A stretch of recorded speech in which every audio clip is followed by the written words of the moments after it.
Ready? Aim! There's too many!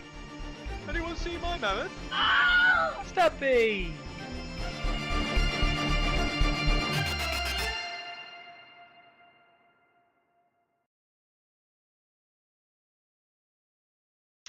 Hello! We're back. It's a Monday. How you doing, Carlo? And there's bonus. Oh yeah. We got a bonus guest in the top right corner. Yeah, look, it's Streamlabs. No, okay. I had forgotten to remove that. All right, yeah. So it's a Monday. It's mid-November, and there's been some stuff mentioned, some stuff that hasn't really gone on, and the grand spanking thing mostly is that there has been no news, right? There's been basically no news of anything last week, which I know people will be like, oh, there's no news. That's like normal now for CMON. Now, we spoke just briefly about the CMON Expo reveals from Thailand last week. We might have again another look at those just briefly for anyone who missed out on that side of it. But actually, it's very, very funny because earlier today on Reddit, and when I say earlier today, I'm going to throw it out there and say about an hour ago, half an hour ago. Yeah, what, 6:29, so just over half an hour ago. Someone legitimately posted on Reddit, what's in store for 2023? Is CMON going to give out some information of what's in store? Does somebody know what new units and balance patches are coming out, for example? Like, it's funny because I named today, like, what happens now. A kind of like, last week we spoke about Barras, we spoke about, like, the end of the majority of now what is the national cycles of the various different countries. The competitive kind of, like, I'm going to say the competitive scene, but the competitive cycle is now basically winding up for 2022. There'll be some stuff in early 2023, which we're looking forward to, but this year is coming to a close. Kind of what happens now, really? Like, what are we waiting for? What are the things that we're going to look through? So we'll talk about that as well. But Carlo, By 2022, do you mean 2021, season 1? 2021 part 2. Part 2. Yeah, Part yeah. 2. Well, this is the assumption, right? This is actually the assumption at the moment, I think, is that 2022 is coming to a close. This is the kind. No, that's a fact. Yeah. Well, we assume it's going to a close. Time might stop between now and the end of the year. But no, so we assume that the patch, the season 1 patch, is coming to a close. You know, this is the kind of time of year where there becomes whispers of a patch release, an update. There's usually some visions in the flames. Maybe there's even like CMON talking about something in a video or something like that. But no, we don't have any of that. Did we have Vision in Flames this time last year? I don't think so. But I think everybody knew there was an update on the horizon at this point, I think. Like, it's one of those ones did we get any Visions of Flames last year? Or was that 2 years ago? It was definitely 2 years ago, predating the release of 2021. Yeah, so I mean, I'm just gonna look at the. And then nothing came out last year. God. So time just flies by. Like, so the everybody assumes that we're on this 1 year cycle because it was sort of like said once. Yeah. The 2022 seasonal updates came out in February of this year. Oh wow, this is. Hey, I'm not here to spread doom and gloom, but on the sunriseandfire.cmon.com/news page, I've got it back to August 6th. August 6th last year, alternate army construction. January 28th was the next news post. Yeah, that's like 5 months later. US regionals. Then February 14th, seasonal updates. Then we had the EU National Championships in March. They had May qualifiers in the US. The national update came out in May, so there's an update to the National Championships in the EU. US National Champions in July. There was reinforcements, so that was a Golden Company release in July 25th, and then August 4th was the post on Martell's. So we've not basically had anything official in terms of news articles now on the CMON website for what has basically been 3 months. Now that's not the worst it's been by any stretch, but hey, we could be looking at February next year for a balance update. That is, if we're to be consistent with a year between updates, which I don't think is a fair comment to say that that's actually going to happen, but let's be optimistic and say that it is a year between updates. Optimistic. Okay, yeah, but we're talking 3 months from now. I have serious doubt. Yeah. I bet Mikael that it definitely wouldn't be out in time for his tournament at the end of January. And I would almost certainly have to agree. Yep. Yep. No news. No news. No news. Is it coming? Well, you know, Brett guaranteed me. He was so sure. He said sorry to me that an FAQ was going to come out before the LGT. He was so sure that he said, "Oh, I'm really sorry. This is going to screw over the LGT." And I was like, "Okay, don't believe it, but okay." FAQ Now, when? Yeah, FAQ when, right? I have reason to believe that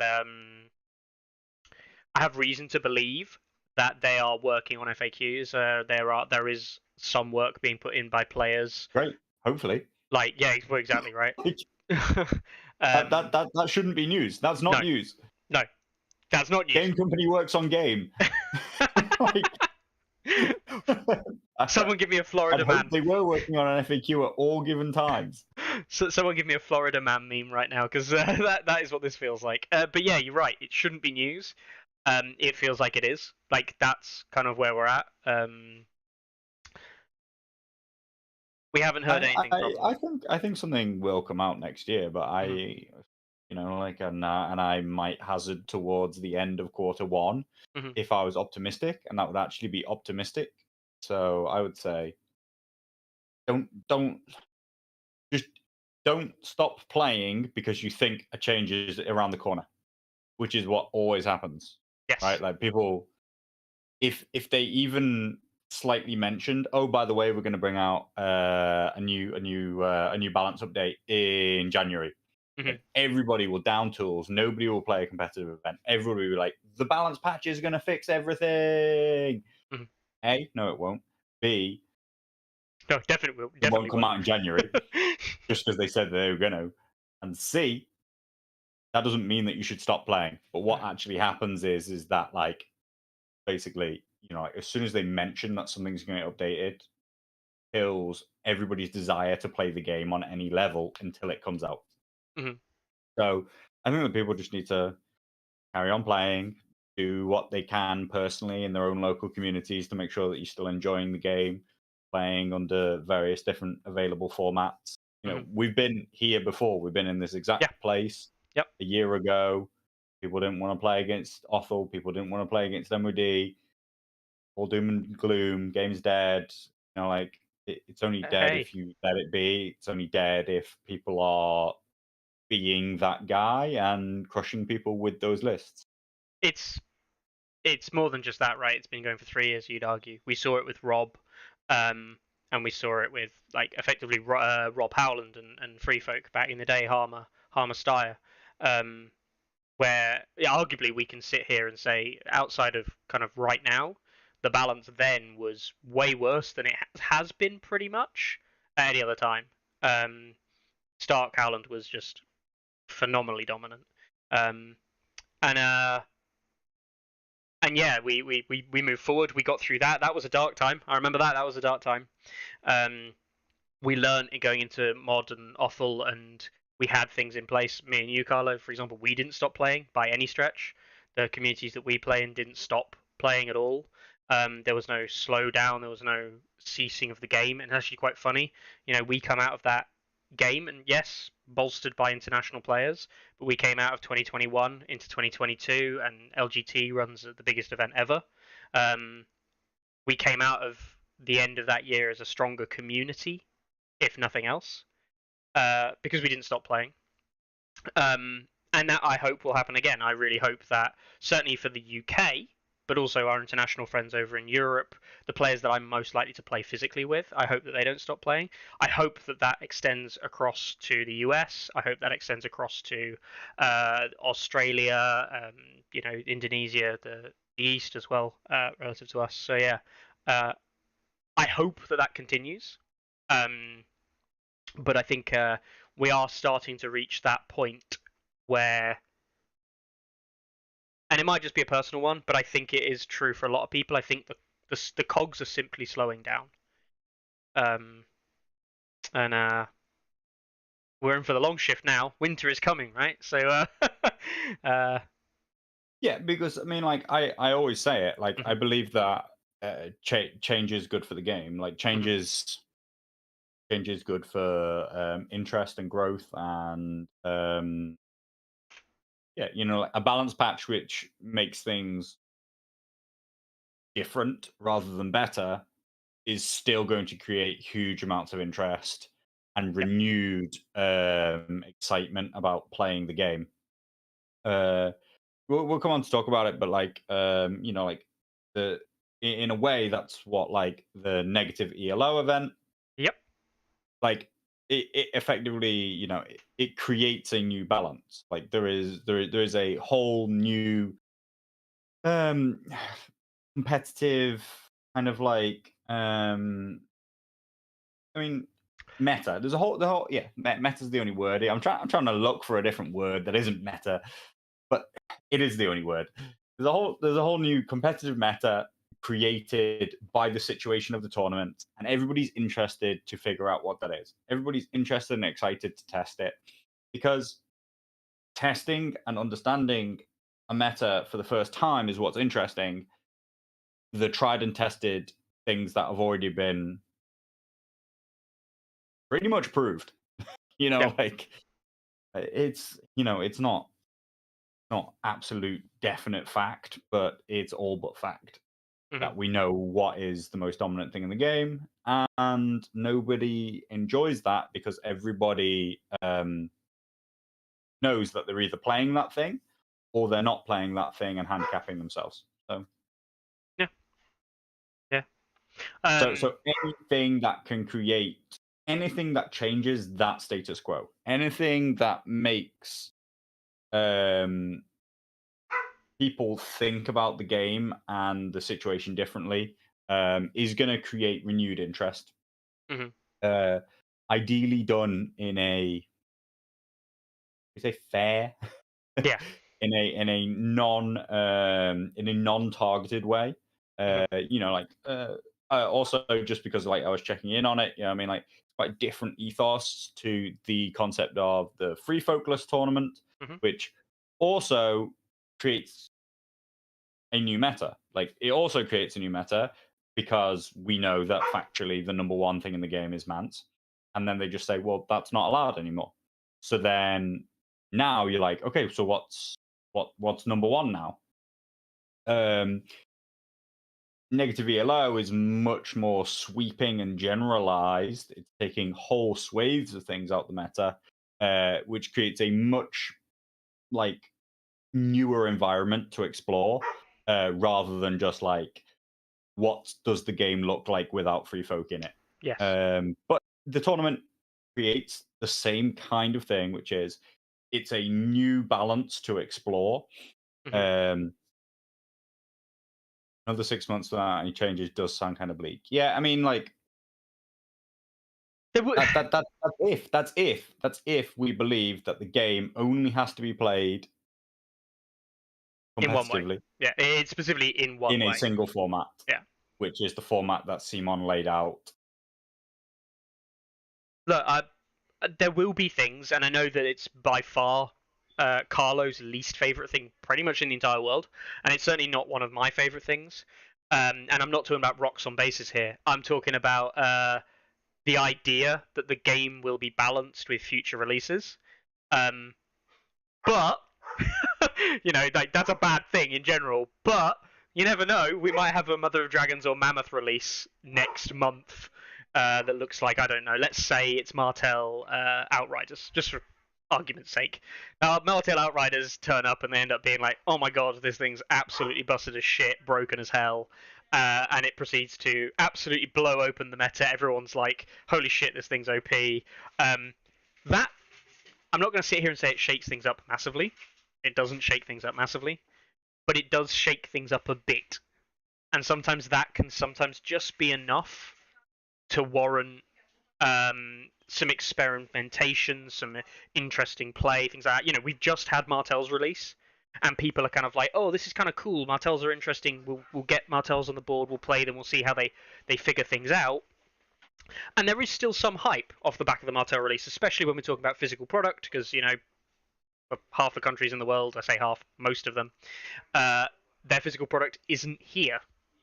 So we can't get physical product. We can't play them. Like, I played my first couple of games with Martell over the last couple of weeks, and I'll be very, very honest with people. I barely think about their list building. I barely think about how they work and function and how to actually play them, really. I just kind of throw something together and play it, because I haven't needed to consider how they play. But yeah, we just had that. Something might come along in a patch or a release that might change things up. So far, things don't look like they're going to. No one here is sitting, oh my god, Baratheon's Hero 4, Renly, and those Kingsguard, they are shaking up the meta. No. I have so many problems with that. Oh yeah, it's like a really bad thing. It's like a terrible thing. So here's actually why I have a problem with it. Forget this idea. Oh, the next set of next set of releases are going to balance the game. Oh, don't worry, guys, we've figured it out. Other than the fact that, well, okay, now you're basically just saying the game's in a broken state right now. The units that you have are not good, but you buy the new units and they'll fix everything, right? Mm-hmm. Forget all of that. I don't think it even makes anybody happy. I don't even think that it makes the game better. Because people people are unhappy right now, right? Like people are unhappy about Mance. Let's just talk about the specific elephant in the room. People are unhappy about Mance and his dominance. Now, let's say Martell's come along and they have something new that's busted. Mance isn't the number one most dominant thing in the game anymore.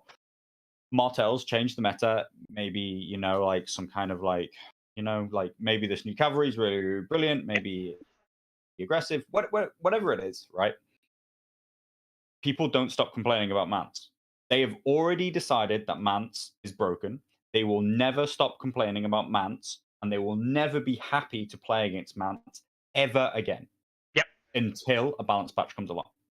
Because once you have committed to the idea that you think something's broken, you will never see reason again, and you will never enjoy playing against that thing again, except on the small chance that you are Martells, you are that one faction that now gained the thing that can be. Everybody else, who is 70, 80% of the player base, is going to be left unhappy. Now they're actually going to be even more unhappy. They have two things to complain about. Yeah. Right? I mean, that was almost carbon copy of exactly what happened, right? Mod and Mammoth came out. Free Folk weren't hated, but Free Folk weren't enjoyed. Starks were hated, and then Mother of Dragons came out, and everyone went, oh, we fucking hate Starks, and by the way, we also fucking hate Mother of Dragons. Exactly. So a new powerful release will never, ever make anybody except the very, very small percentage of people who now got that new release happy. Yep. Actually, if that's really, really powerful, it'll make everybody else unhappy. The grand sum is negativity. The grand sum is not positivity. Yep. Whereas when you rebalance the game, which hopefully almost invariably includes nerfing what is most powerful. Mhm. The grand sum is positivity. Mhm. Like, people are happy because everybody gets a new chance to explore. Everybody gets to feel like they have new stuff, that they have new options and things. Now, there is a very small, and I really think that it's a very, very small vocal minority who are unhappy and say, "Oh no, everything's changing. Oh my god, all my units, I have to buy new units. I have to blah blah blah. You know, my army doesn't add up to 40 points anymore," or whatever it is. Like, I never understood. I never understood the mentality of those who don't want the game to be updated. But there are a very, very small minority who don't want the game to be updated. But Mhm. generally speaking, the overwhelming majority of people will be happy with a balance patch. But you do not make the the the balance of the game better and the community happy by releasing a new thing which now puts somebody on top. Yeah. You have not fixed the issue of the hatred towards what used to be on top, which will exist up until the point where you nerf it. And you've probably just doubled the number of things that people hate. Yeah. Now it's actually very interesting because I think we obviously talk about the balance a lot, but I also think that there's quite prevalent is that we talk about people hating like the top thing, and don't get me wrong, that's absolutely fine. Especially when it's so dominant, it is uninteresting to have to play against that or to have to think about it a lot. As someone who doesn't play that thing, as someone who isn't involved with that thing. But it's actually very interesting because I think that we're also seeing a relatively vocal minority as well talking about there actually being issues. Now, are there issues? Yes. Right? And I think most people agree what that issue is, to the point where I'm not going to say it doesn't need discussing, but the discussion doesn't need to happen. You just say, oh, yeah, by the way, Mance is too good. And people go, okay. Like, they just accept it. And they've moved past that, I think, now. But we've started to see it more and more. I mean, we always get it, right? Champions of the Stag. Oh, they're OP. Really? Is this the discussion we're having now? You've just literally moved on to the next thing in the list. And I just think that it's not this idea of constantly looking for something to blame or shout about is also not healthy. And there are things that we should shout about. There are things that we should say, this needs fixing. If someone comes up and asks you what needs fixing, I am going to 100% of the time answer with, fix Mance. Like, fix that shit. Because it's just creating unhappiness for everyone involved. But you don't. I'm not going to sit here and rattle on about, oh, fix Mance this way, fix Mance this way, because I'm not a game designer, and I could give you many ways in which we fixed. Half of my methods probably make him too good. He'd be even better. Half of my methods probably make him unplayably shit. So I shouldn't be listened to about what changes I have, really. And I just think that, Never listen to Mickey. no, never listen to me. But also, like, that goes true for most people. Most people don't have overall mindset game kind of mechanics involved. They've got a bias involved. I have a bias. I won't even lie. But, sometimes I have to put that aside and go, okay, where is the problem? And I, from a player perspective, can say, I think this is too good because I'm drawn to picking this too often. So this must be a problem. Regardless of anything else, I can say that this is an issue. How I would change it, I couldn't tell you, but I know that this is a problem. But yeah, anyway, back to kind of like the point in that you can't just release better things to make the game healthier. Again, it doesn't work. But also, I think we're at a time where we can't be taking all this kind of like, oh, game shit, game shit, game shit. This is OP, this is OP. We've got to remember that the game, on the most part,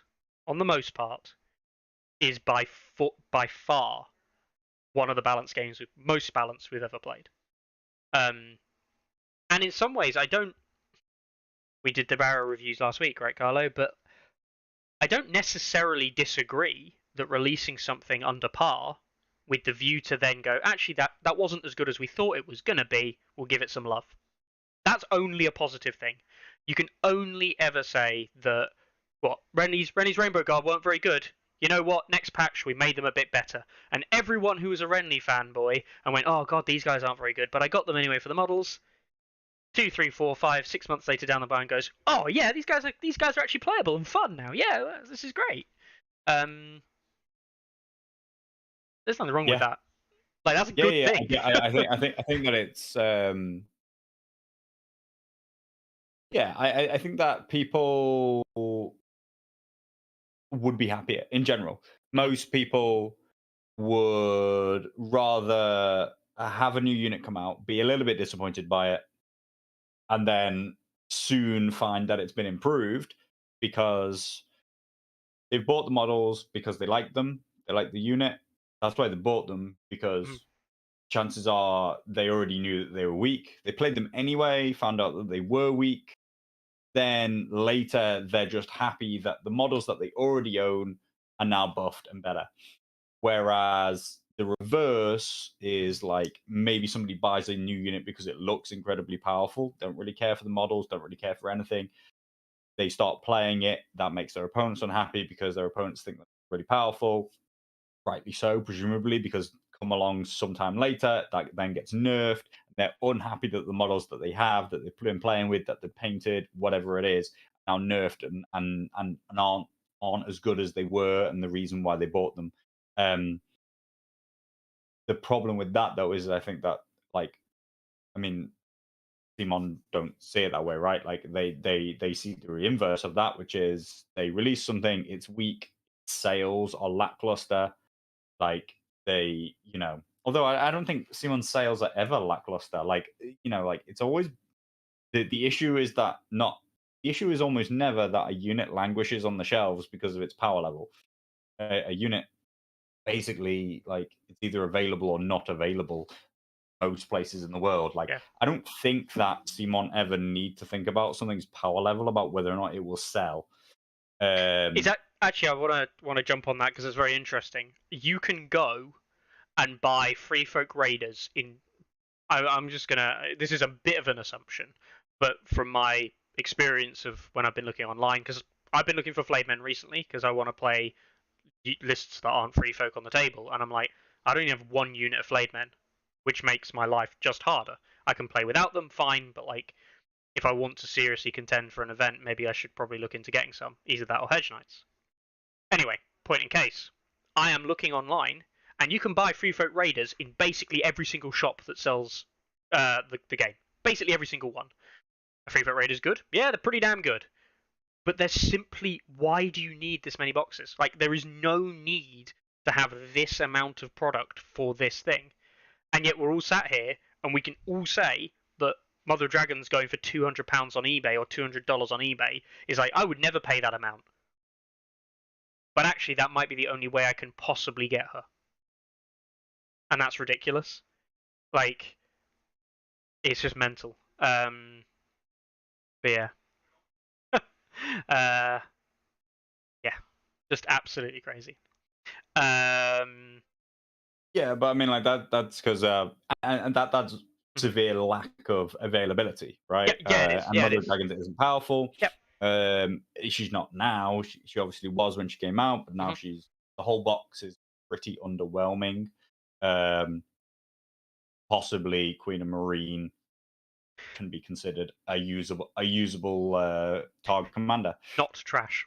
But yes, yeah. So like, I do think that the underpowered on release, later buffed is or should we not say underpowered on release? Should we say like a cautious release? Yeah. As opposed to like really optimistic release is better. Like I do think that it's better for the game. Well, I mean, like, Castle Rock Honor Guard are particularly shite, but like, I think it's better for the game that Castle Rock Honor Guard come out and nobody uses them than they come out and they're the new most dominant thing in the game, and that Lannisters are now just like, and it's whoever can get hold of a box of Castle Rock Honor Guard now wins, right? Like, it is better that way around. Like, we would ideally hope that like everything gets released and is bang right in the middle. great balance, right? Usable but not dominant. Comparable. All these things. You should be able to take it and go, is this comparable with other things in its point cost? And you should turn around and say yes. The fact, again, you mentioned Cassie Ronagard, and even like the crossbowmen, right? The Golden Company crossbowmen. We look at those and we go, I put those in the 8-point category, and then I compare it with other 8-point things, and I can just say, like, I don't require much effort, much analysis, much time at all to say this is just de facto worse. And if I can come to the conclusion that it's worse, that's fine. But I should have to reach that conclusion with analysis, with discussion, not I looked at the card for about 3 milliseconds and went, that's worse. And that's the problem, is like, we're talking about stuff that's so surface level, obviously bad. That's the plus side of the Rainbow Guard, right? In that I'm not going to sit here and say the Rainbow Guard are good. They're not. But I could at least see people trying them and saying, you know what, I'm going to see if I can get this working. There's something. Not great, but there's something. Yeah, I think the issue with the Rainbow Guard is it is a deep understanding of how competitive players play the game, and understanding that they're not ticking the right boxes there. It's not just like, oh my god, that unit like actually doesn't add up. So technically, we did have the question about whether or not I'd even choose to field them at 7. So, like there is something just like literally not adding up there, because they do not bring their 8 points of value to the table. Like I'd be hard pushed to buy them at 7.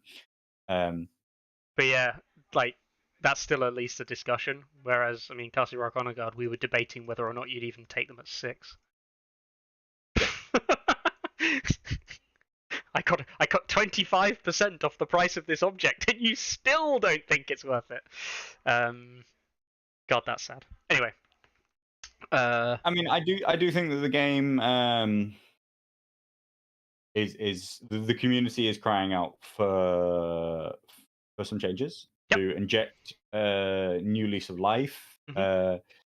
Balance patch is going to be way more successful in doing that than any new releases can achieve. But you have to remember that other than like the general longevity of the game, Demon don't make any money from balance patch, and it's take them a lot of time. So like you understand why they would rather fix it with new releases.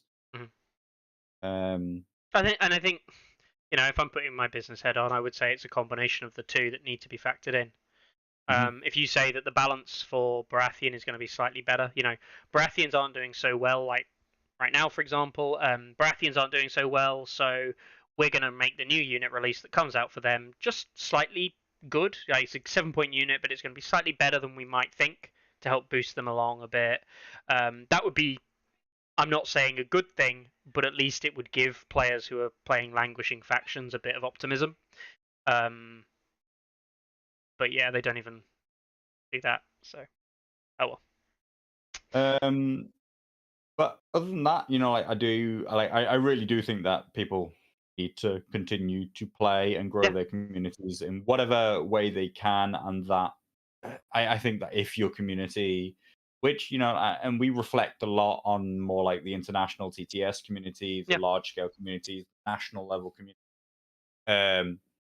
If at that scale people are bored, then it needs to be then it needs to be on some kind of like slightly alternate format at this point. It does, like, everybody knows that if somebody good plays Mance, then like nobody else realistically has a chance to win. So like it's time to create some interest in what else can win under what other conditions. Yeah. Now, it is actually interesting, and I will mention the Free Folkless event, because the Free Folkless event lost steam. Now, there are many reasons why an event can lose steam, people not playing games, whatever the case might be. But I do think it's quite interesting that as an event, that I think people probably played 1 or 2 games and it stopped having that interest. And that's not because the game is different, changed, or whatever, because I think realistically what we saw was that the thing at the top got nerfed or removed, and people just kind of went, right, well, I'll just play the same stuff that I'm playing anyway, and we'll just play a normal event without that game involved. And it very quickly came like, this is just playing a normal event. I just didn't get matched up against a free folk player. Like, it didn't actually change the way that people thought about the game or the lists they built. Ironically, because people can't build lists to fight free folk that are good, so they stopped doing it. They just make good lists, put them on the board in all these events, and then go, hey, I might beat a free folk player because I might make some mistakes. That's what players have been doing for the last couple of months, to be honest, in my opinion. So yeah, I think that stuff like that isn't so great. So when we talk about main topic for today, after all of that, it's the negative ELO event, right? Mm-hmm. Now, the negative ELO does also come from a perspective of there are lots of bans, but the bans are entirely unsubjective. There was a cut-off limit that said you can't do X, Y, Z. We saw an event like this last year, right, where I think the Aussies ran an event where they simply said, right, we're just banning the top 2 commanders in every faction. Yeah. Just flat out ban everything's top 2. And some neutrals were like, oh, but I can't run the 2 best neutrals. I go, yep, sorry. It's not great. And it didn't change the balance much, but it was I think this is broken, therefore I think it's broken, and I will ban it. It was a flat out doesn't happen. So spoiler, neutrals got fucked again. Yeah, neutrals got fucked again. Which actually leads on to another entirely interesting conversation about the stats, if anyone really cares, which we might be able to drill Carlo on a little bit. But yeah, I mean, the obvious kind of thing. Carlo, you're entered into the event, am I right? The online event. Yeah. I'm entered in. I'm playing in Egg. Yeah, the negging. Then let the negging begin. Yeah, exactly. Perfect in every way, except for all those people saying that we shouldn't talk so negatively about the game all the time. And now here we are playing in a neg event. Yeah, talking positively about a neg event, really mixing things up. So, but I mean, the first thing, if people haven't seen the negative ELO doc, it is available on the Stats Discord. If anyone isn't on the Stats Discord, maybe you watch it on YouTube on repeat or something like that. Whatever that case may be, literally just drop a comment below and ask us to link you to the Discord, because we can, and then you can see all of this stuff. It's all available there. It's also where daily to-day chats happen. If anyone is mental enough to want to chat to anybody like us on a day-to-day basis, don't do it. We're nutters. Right. Anyway, yeah, I think most people who saw this, and the couple of people I've spoken to, saw the list of Baratheon stuff and went, that doesn't seem right. It doesn't seem right that some of these things are negative. And they are. Some of them not surprising, like Andrew Estamont, who has been languishing near the bottom of the field for a long time. Just never really pulls the weight you expect him to. Davos, I mean, who plays Davos, right? Enter entire last week's conversation on the sadness of Davos. But Stan is rightful heir. He's floating around 0. I think he's actually slightly under 0 now. He was obviously slightly negative before the event, but I think he's actually gone down since people have started testing, which is kind of nuts because people play rightful heir at top table events. You know, he has a strong commander pickup in a Baratheon 2 list pair. I think that's an exaggeration. You know what I mean, though. Like good Baratheon players are probably running him or OTK as one of their 2 list pairs. True. And yeah. I think, you know, and that's different. That's different to him being top tables. Yeah. Okay. I mean, just assume after free folk, right? That caveat. You know what I mean? What I mean to say is he feels like a top draw Baratheon pick. Yeah. I mean, I think that he's in the same kind of conversation as John for Night's Watch, which is like everybody's convinced that he's super, super strong, and the reality is that fucking average. Doesn't generate the results that people maybe expect. Absolutely average. Yep. And yet, Daniel's right. But tactical approach. It's like it's one fucking card, yeah, in your deck, and you don't have access to Eldon as an NCU. Can't go and dive for it. You don't draw it. Then brilliant. Like that was basically your entire commander, that you picked up tactical approach early in the game. Now he does have some other things. He has some other plays. I just think that he's okay. Like he's absolutely okay. What makes him super interesting, actually, is the OTK variant, who ends up being positive. He's not that positive in the grand scheme of things. Baratheon are actually right now struggling on the most part outside of Eldon Estamont. Baratheon are not doing that well, which I think is another interesting conversation that we might dive into today a little bit. But yeah, I don't know, not convinced. But yeah, so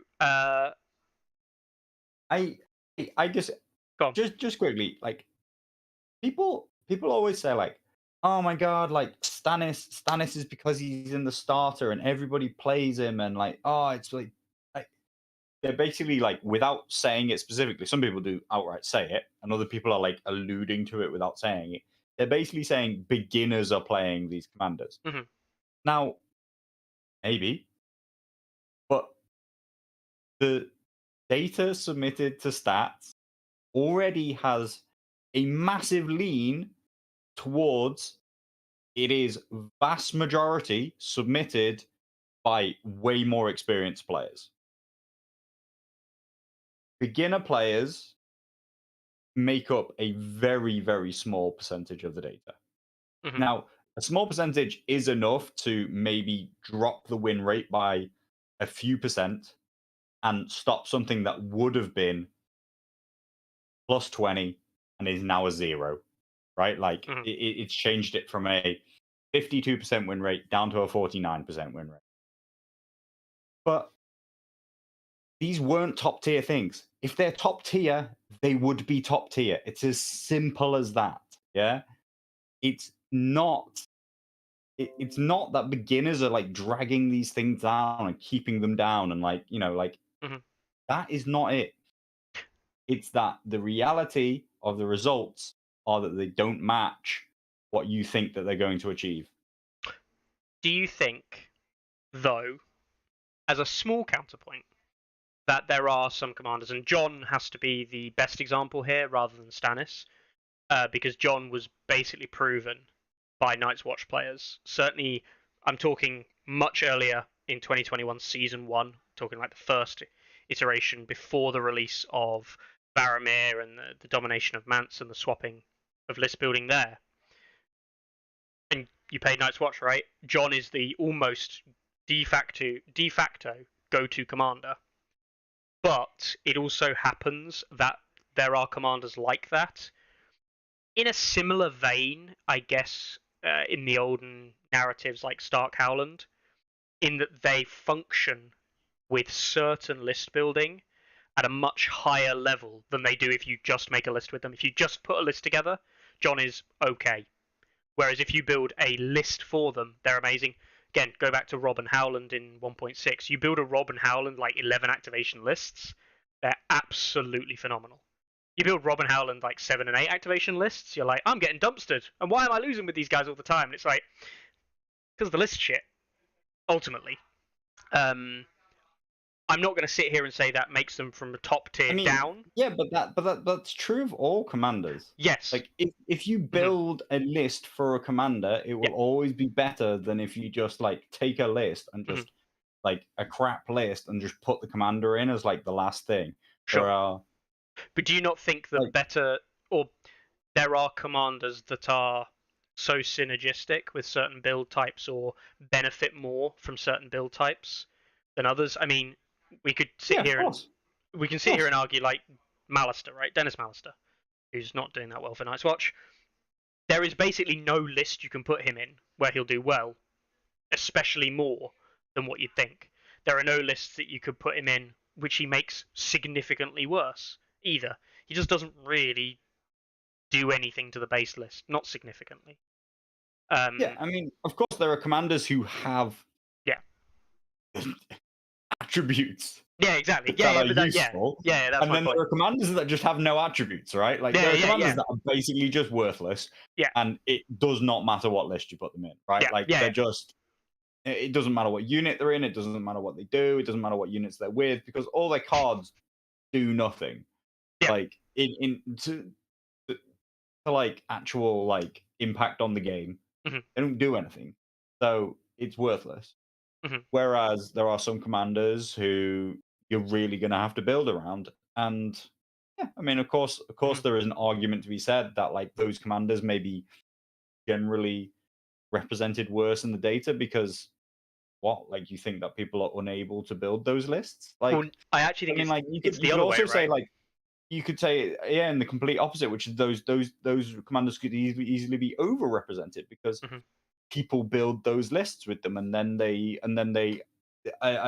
a commander gravitates towards making you build a good list because it has such obvious synergies utilized. That's a little bit like talking about the old offal. The old Mhm. offal had such obvious synergies that Mhm. you couldn't help but build a good offal list because he basically told you what to put in your list. It basically said, Mhm. "Oh, by the way, does it have builder in the name? We'll put it in then." Mhm. And if you did that, then you basically had a top tier list. Like whatever you did, like I you ended think up with a top tier list. I think it's more to do with, for me though, is the variance. It's the variance of success, for want of a better term, right? In that there are obviously good commanders, and I'll take Mance as a very good example. Basically, no list, as we kind of factually know at this point as well. There is basically no list that you can build in Free Folk where putting Mance into it doesn't just make it better, right? So the variance of Mance's lists is no longer really the factor that matters because Mance is so strong. So you get different variants. I'll talk about my variant, but then someone else runs a different variant, and someone else runs a different variant. And we can talk about the pros and cons of those variants into different matchups. But ultimately, what we're talking about is what is coming down to maybe a 1 or 2% win rate difference between 65 to 70 per event, right? We could be like a 68 to 69% win rate difference. Whereas when we look at a John list, the variance is so high because he doesn't just make a good list good. He makes a good list better, not a bad list good. So his variance itself is much more wider. So he can perform at, say, I'm just picking a number out of thin air here, but he might be able to perform at a overall rating of maybe a plus 80. But he can also perform much lower, maybe it's like a minus 30, and that's not down to player, but more so the list. And I do think that's true of John. I think it's true of Rightful Heir as well, to some extent. I think it's true of quite a few mid-league commanders. They can actually have builds which can perform very highly, but they're so prescribed with how you build them that those builds are not often played, and as a result, it's the average performance of the commander that we're seeing, which is the average is pretty dog tier minimum, like middle. That would be my take on it personally. I think you're just talking about every faction that's not free folk. Basically, but Eldon, right? Eldon's another good example. Eldon just makes a list better by being in a list, in my opinion. True, except that like it's not that clear because you have to play Renly. Like that's Sure. the specific difference. Yeah, The specific difference is that Eldon doesn't just make your list better. I mean, like, yeah, I would absolutely play Eldon Stannis side Baratheons. 100%. And it might even be like top tier. Like it might be like genuinely top tier. Like I mean, Barrows would be if you got rid of the fucking loyalty mechanic, then Barrows would be top tier, right? 100%. You could run Stannis Rightful Heir with Eldon and Courtney NCUs, and suddenly you'd have attack approach all the time, and you'd also be able to heal, and you'd be able to do everything you wanted to do. You'd be able to run Renly side, and you'd be able to run 4-point activations, and things would be very, very different. Yeah. But the point is that we've not seen a Renly side list do anything particularly significant. We don't particularly talk about Eldon as dominating on any kind of top tables. No. So Eldon doesn't just make a list better. So like Eldon doesn't make lists better because sure. what he does is he completely starts the list again. Because most competitive Barras right now are actually Stannis side. And if you put Eldon in, you started the whole list from scratch again. No Lightbringers, no Queen's Men. You're basically just saying, I'm running Champions of the Stag and Warden.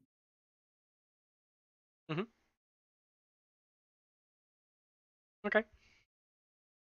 So Eldon is a very specific tech piece in that case. He's not just making lists better, which is why he's highly rated, because he is. Disagree completely, because I think a lot of new players are just going to pick up Eldon and they're winning with Eldon, just like all like experienced players would be. And the data clearly shows that Eldon is doing very well, right? He's one of the only commanders that can even compete at the top level of stats in terms of rankings, right? Mm-hmm. And the only other one up there is Harmonola, which different conversation entirely. His performance is so high that it's not miles away. It's like the Drogo argument, right? Your best Targ list, just put Drogo in it. Fuck it. Doesn't even matter what you put in the rest of the list. Just put Drogo in it. You'll probably be fine. Their performance levels are much averagely higher. Whereas something like John's and Stannis are not averagely high. They are a lower rated commander. They do struggle. But why are good players still drawn to these lower rated commanders when trying to vie for tournament wins? That doesn't make sense unless what we're saying there is that the higher end performance of those commanders must be higher, or a lot of competitive players are simply wrong about their choice. Which is where Stannis Rightful Heir would be in that kind of category of, you shouldn't really play this because OTK is just better. Well, no, then there's a whole other thing which you're completely ignoring, which is in the specific competitive meta, a player can look at a commander and say, this has value into the exact meta. Okay. So you would rate Rightful Heir over OTK in some scenarios? In any, I would say he's the only Barra commander that has a chance in hell of beating Mance. Okay. I don't think that he's better. I think that your average performance against all the factions out there, you're better off running OTK Mel, and that is a better list. But if you wanted to turn up to a tournament and beat Mance, you should be running Rightful Heir, and now you've got a 20% chance of winning that game instead of a 0% chance of winning. That's very interesting, because I don't view it that way at all. Which as the other side of that coin, I think Rightful Heir is absolutely shockingly bad into free folk. But hey, yeah, odd, very odd. Yeah, I don't know. I just think the variance again on commanders like that is much higher. Hence the reason we see them middling out. John middles out Night's Watch most of the time. Stannis middles out Browse most of the time. And yet everyone would sit here and say, yeah, I'll run double John into basically every tournament I run to as a Night's Watch player because it's the best commander. But that's why it just isn't. But people will go, but I'm never taking Donald. And you look at it and go, Donald's rated the best. Like, you should be taking Donald commander. He is rated the best thing out there. Why aren't you? If you want to do well, and because good players turn around and say, because I think John is better. And, you know. Well, I also completely disagree with you in that, like, nothing about the way the stat site is built says this is the highest rated thing, you should be using it. No. I'm not saying you should be actually using it. never, ever the analysis you should take from the tournament. Sure, but like that's just picking on a word now. My point being is if you want to pick the best thing from your faction is what I'm. If you want to pick the best thing from your faction, just looking at the stats site, you should be picking that. That's what. Okay. If you're going in with that intent. I always come back to this thing that I may wrongly, and it is a fucking hill I will die on. Yeah. The best thing in your faction cannot, should not, and never is this commander twice. I agree. I mean, I agree with that. Fucking die on that hill. I agree with that. You're sitting there and saying, the best thing in your commander, the best thing in your faction is John twice, then I'm saying John's not that good. I'm not saying he's not the best individual commander, all round, whatever, in the faction, right? In a lot of people's opinion. I am telling you factually right now, there has to be something better than just John twice. I agree. Completely agree. And the reality is that the people taking John twice and thinking that he will fix every problem that the faction has is why John is not that high rated. Because people do not understand the two-list format. They do not utilize the two-list format properly. Same with Drogo. Yep. Drogo isn't as good as you think he is because he doesn't fix every problem in the game. Yeah? Well, Now, it is a problem for the faction that possibly it is the best thing. Yeah, okay, maybe not even Drogo for Targs. Yes, well, the issue is that the faction is shit because yes, because maybe Drogo is the best choice, right? Like maybe he is always making your list better, and that's and that is actually a balanced problem. and that's an issue. Yeah, right. And like agree. and that's the issue. Like Mance twice for an incredibly long time was what was the best, right? Like it's questionable whether or not Mance Varamir is better now. But you know, like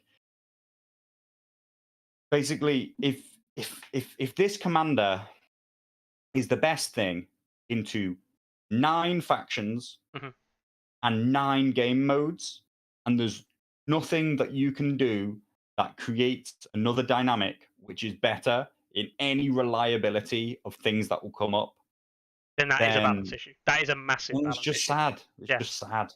And it's I agree there. Completely. And I will not accept it. And so when you look at things like Donal Noy being the highest rated Night's Watch commander, that doesn't mean I should take double Donal Noy. No. It means specifically, maybe there is a place in a 2-list format where Donal Noy as the secondary choice, as this defensive commander, this yin to John's yang, he will perform better as a pair in that format than if you'd pick double John.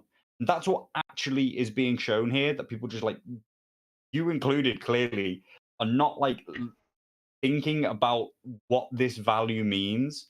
It means that Donal at certain times is performing better than the equivalent choice. Yes. Every commander is a opportunity cost. Yeah. Correct. You can pick one. You must pick one. You have to compare against what else you would have picked. This is what people also don't really understand when they're talking about unit ranking as well. You know, people look at like Swan Brothers, right, are like negatively ranked. They're like, but Swan Brothers aren't good, aren't a bad unit. They're really, really great. How can they possibly be negatively ranked? The opportunity cost is you could have had Rangers instead. You spent 7 points and you bought them when you could have had Rangers, and chances are those Rangers were better. Yeah. So in this opportunity cost, you also have to consider that Donal Noy wasn't necessarily the commander you played. This is Donal Noy could have been one of the 2 in your list, 2-list format. Yes. And that means that the few games that you actually put Donal into, he has a really advantageous matchup. Whereas if you just gone double John, you might now have no advantageous matchups. You're forcing John to play into bad matchups because you have nothing else. You can't not pick John. Now, John might be the all-rounder. He might be the better choice. You might play John and Donal, and of 6 games in a tournament, 5 of them might be John, and 1 of them might be Donal. But the time that you send Donal out, he's probably being played because he specifically right now has a good matchup. And therefore, that will result in him getting a higher rating, higher win rate, higher win percentage, and a higher ranking. Whereas John is just being continuously thrown to whatever he gets matched up against. Yep. And that just shows that the value of the 2-list format says John isn't just this standout winner. Now, the problem is that when you have Mance and you have Drogo as an also backup possibility, where when 100% of the questions that their opponent can ask, Mance is still the best answer. That is just like it ruins the subtlety of the game. It Oops. ruins Internal balance. the skill Yeah. of all pre-game list building mentality. And it's a hill I'll die on because it's something that I will not play. I will not devolve to a level of taking the same commander twice. Right. So going back to the initial statement around average performance levels, is that Donald's average performance, going back to my initial statement of Night's Watch players, if they're looking to do well, should be considering Donald or Othel for the sake of argument as well. He's up there, not far behind. I'm not saying that this list should be your main list, but going back to it, you should, as a good player who wants to win an event with Night's Watch, be looking at this and going, actually, maybe I should be running a Donald or Othel list in my pairing. That's actually the point, right? Because John's performance averagely isn't good. That doesn't mean he can't perform at a top level, but averagely he's not the solution. Donald or Othel might have better solutions on average to certain things. So actually going back to my initial point is exactly that, is that Donald should be considered by a Night's Watch player. Othel should be considered by a Night's Watch player because they are, on average performance, better performing from the games they've played. So that is actually the kind of point that I was trying to make in that, like, I'm not trying to sit here and say John is good or bad. We'd hope that good players considered every commander. No, yeah, I know it's not true. Like, there are a lot of commanders that I haven't even considered until I see somebody else put them on the table, and I'm like, I don't even know what that guy does because I read his cards and then he was shit. So I just he's on the negative ELO list. I know you've been playing some Night's Watch. I don't think that's where you'll be going to for this event. But Dennis Mallister, have you even considered running Dennis Mallister? No, I don't know what he does. No. He's a negatively rated NCU as well, though, right? I think so. Yeah. Yeah. So no, I mean he's one of the few.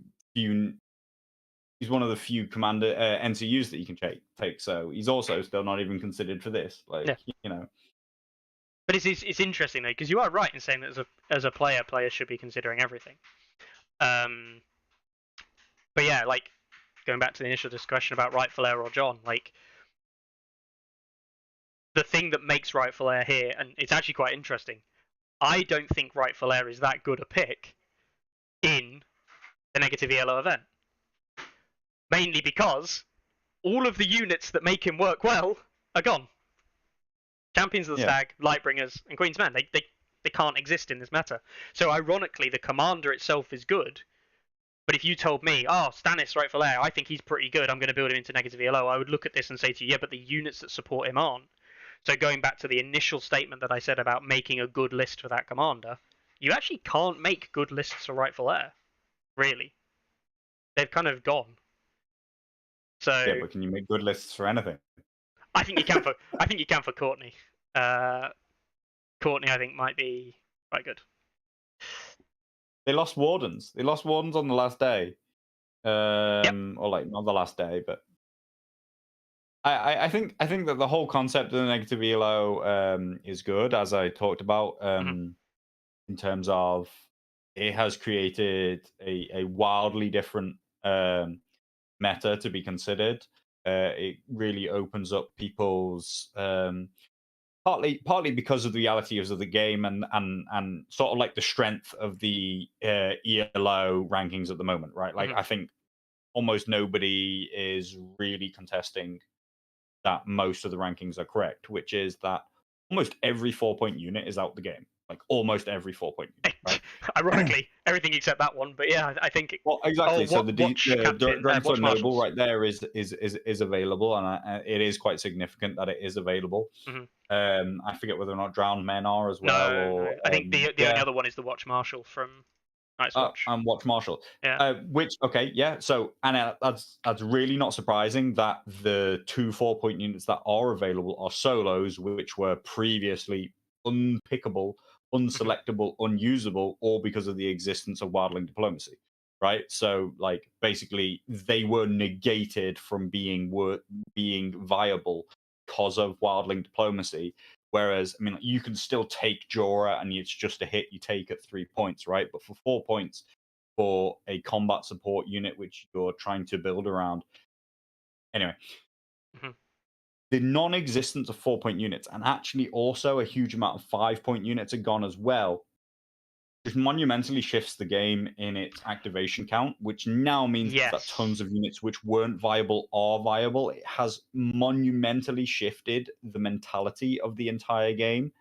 Um, and Ilya's right. Like, I do actually think that there are basically right and wrong answers to this new meta, just like there are right and wrong answers to the game right now, right? Like, there are powerful things and there are not powerful things. And so people, I think, may very quickly, like, the format can't and won't last for a significant amount of time in that way, except that the ELOs will change. Mhm. But that, like, the question is being proposed makes people interested to try and figure that out, right? Like, Yeah. so yes, there will be a right answer. And I think that we can probably come to talk about, like, the answers that various people are gravitating towards as what they think is the right answer. And I've already seen a lot of correlation that basically there are 2 to 3 things that people think are going to win, which is Mhm. somewhat self-repeating, that everybody thinks those things are going to win, therefore they will win because that's what everybody's picking. Yeah. Like, if everything else just won't be in, really, so chances are they won't win. But anyway, the Neg ELO, it has created an entirely new ecosystem for which units can succeed or fail, Mhm. right? So, like, we have to reevaluate everything in that kind of new. The only negative about it is that I've never, or like the only thing that I kind of like agree on, shall we say, and it's just not something that can be really accounted for, shall we say, is that, like, the hard cutoff point, black and white, of plus minus yellow, not like the way I like to think about rankings. You know what I mean? Like, Mhm. the rankings are a grayscale, and there are things that just, like, by a matter of days, hours, and point Submissions. one Yeah. ended at one side of the line or not, right? And that's just, like, unlike an ELO format event, which is based on the command and numbers. Not that I do think that the full list format has created a much bigger shift in the meta, Mhm. shift in the ecosystem that people are playing within, has created a lot more interest than just insert different commander into highest performing list that always puts out. Mhm. Put in crap commander into good list. It's creating a much more interesting sphere in that way. But the hard line of basically, plus 0.1 is banned and minus 0.1 can be spammed. Well, we've already seen that, right? Is the only issue, and the only thing that, like, ideally we'd be able to get around that.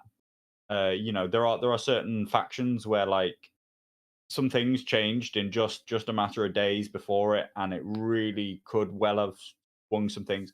John, for example, I know before we went to France, me and Leak Teddy were talking about, John was available, and so was Awful NCU. Yeah. And I think that really would have made Night's Watch an incredibly attractive prospect for a lot of people. And just the Yeah. existence of Offal or not existence of Offal does change the sphere and, like, change the whole balance, right? Like, that he pushed into being unavailable opened up a lot of things for a lot of people. Similarly to the existence or none of Mel, right? It just True, but I don't think Mel was borderline, right? no. Mel wasn't borderline. Right. But if she was, it would have been Yeah. exactly the same discussion. Agreed. Yeah, I think that the non-existence of Mel, in a similar way to, like, the non-existence of Free Folk in almost, all known aspects of the way that they currently build, the non-existence of Mance, opens up people's creativity, because all these things which were currently just like worthless picks, they were denied their existence by these other things. Mel is in that same category, that like you couldn't bring anything that was 7+ morale and expect to be able to win a game against Stannis Saibara, Awful was a if you cylinder. thought that was going to be in the tournament at all. Yeah, and that's to some extent that's kind of like self-perpetuating the rankings, right? In that like a lot of the stuff we see that's not good, the stuff that is negatively ranked, is stuff that sucks to these what we would refer to as current meta pieces. And the idea, or the hope, we should say, of negative ELO in some ways is that the pieces of those meta lists which are winning games and causing the list to be good, the negative ELO will get rid of those in theory, because they'll be positively ranked if they're making the difference. Enabling the stuff that isn't normally good to maybe go, actually, you know what?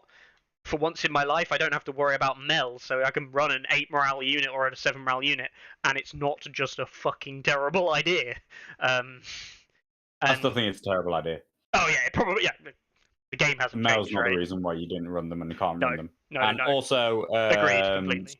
Spoiler alert: everybody seems to think that Red Cloaks are going to dominate, because probably they will. They are a very strong candidate for one of the two things that will dominate. Because for a start, loads of people's best units are all their good morale units. What they're left with is weak morale units. Morale. Plus, the odd morale 4 or 5 here and there, but from units that generally perform way under par. So yeah. The other thing, but basically, is right. The other major non-existence in the whole meta is heavy cav. Like, there is no flayed men, there is no Knights of Castle Rock, there is no Tully Cavaliers, there are no Champions of the Stag. Interesting that like all those 4 things are like really rising to the top of the rankings, particularly as the of best more we've recent. got is Hedge Knights at 7, right? As the yeah, kind of like Hedge Knights medium sneak in, cav. and I think that Hedge Knights are going to be very common and very widely used. Yeah, great. Because I think they're a great unit. Anyway, I was using in France. Yeah. What? Sorry, I shouldn't laugh. I was using them in France. You said with some kind of like an element of kind of like, oh, I was using them in France with 1 point cold hands. Yeah, and I was really surprised. I mean, I'm pretty sure 1 point cold hands makes the list as well, right? He's actually -2. Yeah, I think he is. I'm pretty sure. Nearly every attachment in the game think is. That's one of the best units in the game. Like, that is flayed men. Like, so close to Night's Watch can run.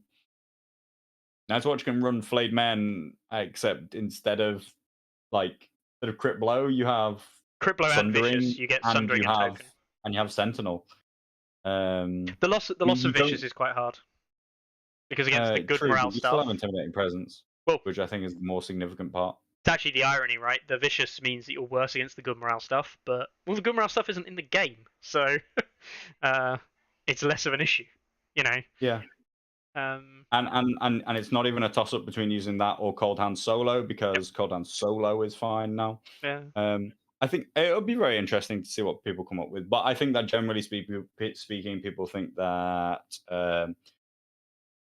One Brother spam will be very, very strong, and Red Cloak spam. If anything, I actually think the unfortunate thing of the tournament is, I hope to be wrong, but I think the reality is that something incredibly spammy is probably going to win.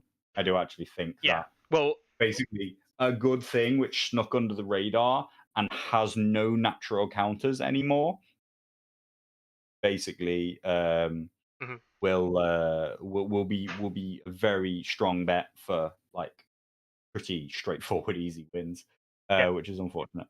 Well, I was speaking to players about it, and the way I essentially called it is, I think that some people are going to build skew lists, and I think skew lists in this format, because of the dint of their, it's not about good and bad things being banned. Actually, this is quite important, but the simple fact is you've reduced the population of units by about 33%. NCUs you've reduced way more than that. Units is about 33 to 50. NCUs in some cases anywhere from up to 100% banning, up to somewhere like mediocre, like 66 bans on 66% of your NCU options disappearing. Which leads to a couple of things, which is skew lists, if the counter, as Carlos says, isn't there, become very prominent. Because there are some factions that simply can't deal with certain skews because their counters aren't available anymore. Red Cloaks are a very good example. One natural predator to Red Cloaks is Heavy Cav. They're gone.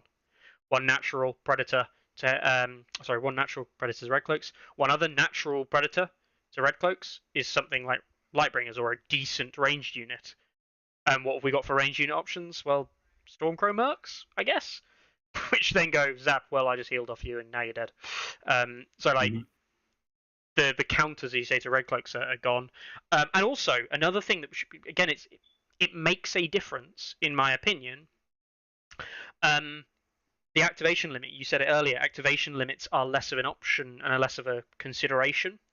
So 8 is realistically where we're going to see the upper limit. There is a possible 9 build, I've had it on screen now, which is a 5 Reavers with Victarion attachment, who is negative, running 3 4-point NCUs, which are available in Greyjoys, and then you stick in the remaining commander, which I think the only commander that's worth putting in at that point is Balon. That is a 9 activation Greyjoy list, and it's possible to run it. And I'll be super honest, I think it fucking sucks. I think it just gets melted by so many things. Because all it does is hit things hard. That's literally all the list does. It hit things kind of hard. It has no second dynamic. Eron, Eric, and Asher, the would-be queen. The +1 morale for 1 pillage, +2 morale for 2 pillage, -1 wound if you have 2 pillage as well from panic tests. Terrible, actually. It's not terrible. As an NCU set of choices, yeah, Greyjoys have done well for themselves because they have so many really brilliant NCUs. Oh, Wendy, immediate insta pick. The non-existent of Peter is also just like huge. Like, oh yeah, huge, like massive, because zone blocking is no longer as a viable strategy as it was. I'm not gonna lie, I'm very glad. No, I don't know why that list couldn't do. I don't know, like you're gonna be 2 activations up on a lot of people. You could even charge and then relentless. Yeah. With that Victarion unit. But you have no way to close distance effectively. Right, you're relying on the Greyjoy deck to pull you through rather than the units, because Reavers are pretty bad. Close distance with a march. With a march that your opponent can't react to. I mean, you're basically saying you don't have Wendy. Like, yeah, but like what I mean to say is everything you do is horrifically telegraphed, and you suffer from the fact that you don't do anything interesting. What you do, this is the equivalent in a MOBA of building a right-click hero with all passives, and it's just like, what do you do? I just fucking right-click. I just go in and hit, and hit, because that's all the list does.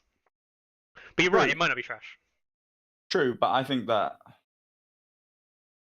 I think the thing is that like we're going to see a lot of not interesting lists.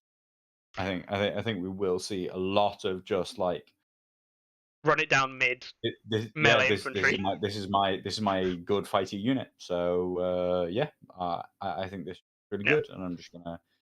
Here we go. His 4 Swan Brothers and his commander and 3 4-point NCUs. I think. All right, let's go. And it's been like.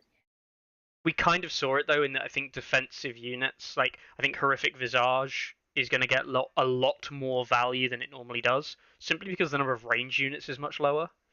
So the ways around Terrific Visage aren't as commonplace. Defensive melee abilities, Counter-Strike is going to see more use. That doesn't mean it's better. Doesn't mean it's going to do much more. It's not going to win you games, but it's simply going to be used more because I think there's simply going to be more combats related around melee than ranged or burst cavalry, which we see before. And if we've got any prolonged melees happening, these defensive abilities become a lot more. They become more relevant. I'm not going to say they become extremely relevant, just more relevant. Hibiscus is right. Martels are super interesting because they only have like 2 units left. Yes. They're I tried not to even build. good units. I tried to build a But, list like- with it, and it's very boring. I'm not gonna lie. I mean, but not that I think it's a wrong decision though at all. But like, everybody's got access to a decent stable of decent neutral units. You know, like Hedge Knights, Stormcrow Mercs, BBGs. and Bombastic Girls. You know, like Yeah. everybody can prop up their faction with Hang on. them. Let me and just get my Martels- crutches. I'll just go get my crutches of neutrals again. Yeah, exactly. Martels, they still have an interesting NCU toolkit and a crazy deck. Like, Yeah. And so they genuinely could be players. You know, and their commander choices aren't even that bad. You know what I mean? Like, even, I expect people to naturally gravitate towards Oberon. The big thing for a lot of players when, you know, some top players basically looked at the list, and the first thing they did was they didn't look at the commanders so much, they didn't look at the units so much. I don't think anyone cares about what attachments are available. Pretty much, it's like the last consideration. But one thing that people did gravitate immediately to, and you mentioned actually when we first started talking about it, Carlo, is you immediately said neutrals probably got fucked over here again, and it's the NCU lineup. The NCU lineup being if you can run a 3 NCU list build, in my opinion, Carlo, I know you're a staunch 3 NCU man yourself as well, you prefer the gameplay it offers you. If you can't run a 3 NCU setup, you immediately, or at least a good at 3 NCU setup, you're immediately looking at it going, I'm not sure if that faction is as viable as it could be. You know, I look at Stark, and the list of Stark units is pretty good. I look at the Stark commanders and go, you know what? I think there's some play with the Stark commanders here. I reckon they might have something. I then look at the Stark NCUs and say, I've got Howland. Okay, 5 points. He's a bit expensive, but he's all right. I've got Roderick. Okay, so I can't run him as the commander option. Limits my options there. And then I've got Rob, 5-point NCU, which is not trash in this scenario because Baelish doesn't exist. Harder to block outflank. But it's still not. Skinker nearly beat me with Rob NCU not so long ago. So like, I mean, nearly is the key word, but you know, like. But like it, you look at that list of NCUs and you go, oh, it doesn't inspire joy. Let's put it like that. No. Yeah, I think that's very, very significant that neutrals got not a single NCU, not even Walder. Jackan was the lowest one. Jackan nearly made it in. Yeah. Yeah. So sad face. They give no option. I mean, it's kind of sad times because I really don't think we're going to see anybody run a 0 NCU neutral. I don't think it's viable. I would love to. I'd love somebody to, and love for them to come last because that is where they deserve to be if they do. But I don't think it's a viable option at all. No, it's not. It's not at all. Neutrals, however, are bringing like a big stable of units that everybody else can pick from, but 0 NCUs. So that means that everybody is having to pick their own NCUs and their general own low-performing NCUs. And as you say, for some, the 3 that you can take are not really good. Or It's basically, it feels like when you normally play neutrals as a faction themselves, where you're like, okay, so I've got a 4 point and 2 5 points, none of whom I'm even that wild about. and more importantly, they don't really even synergize. Like they just do their thing on their own, and you go, that's a nice little ability he's got, but it hasn't afforded me any benefit, not significant. I assume D1 you probably can if freedmen are still Yeah, in. you can make a 9 activation. There is a 9 activation list you can make with 4 freedmen, a unit of pikemen, and a dragon. And that might be a bit meme, but it also might just be like ninth activation, take a dragon, kill your face. Your turn. I don't think that. No, I also don't think that's very good, but like, give people what they want, Carlo. Give people the meme dreams. 9 activations with dragons. Yeah, I'll be interested to see what lists people won't come up with. But I think I don't think it's going to be the same, but I think that maybe in the same vein as Free Folkless, like people might lose interest as soon as Lists are revealed. they see everybody else's list. Yeah. Right? Like, I think in a weird way, I think the interest in this is like everybody exploring and coming up with new ideas, and the excitement. And I think this is very relevant to what we were talking about earlier. Like, the excitement is coming up with new answers in a new meta and a new ecosystem, and trying to understand it. And then I think maybe reality, once it hits the table, particularly if it's very heavy skew, might be that people are like, yeah, this hasn't actually made the game better. I actually do. I do think that I have that opinion. I don't actually think that this will make the game a better game. Purely because I think there will still be skews that are nigh unbeatable for some factions. The actual interesting thing, and this is something I did consider, is, and it would be ironically a success for the player that does it, but can a player make a skew list that is so unpleasant to play against in this format that it makes playing against Mance seem like a good experience for some players? Because I don't think it's possible, and I'd be hugely impressed if someone manages to do it. But there could be lists that are just so kind of like, this game is over from deployment. Right? There is nothing. Now I believe it's a dice game and there's cards. No game is ever like that. Not even the hardest games in the world are ever over at deployment. But I can see some players maybe looking at it thinking, I haven't got a fucking clue. Which is a shame. But... I mean, to avoid that, all you have to do is play a balanced list. Yes. Yeah. And again, I was speaking to Ross about it, I think that there are almost 5 components that you put in your list almost immediately. And you go, I have a ranged unit, I have an okay melee infantry block that's ideally quite cheap as an objective holder maybe, and I'll have a unit of cavalry, and then I'll run 2 NZUs, and you go for those 5 things first, and then you see, can I shave any points off on any of those to make the list more interesting, a theme, can I choose the right infantry or archer list for this combo?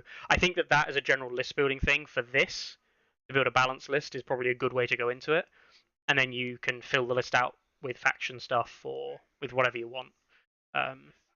But yeah, some people will also then just go, fuck it, 4 Sworn Brothers. Come into the blender. Yeah.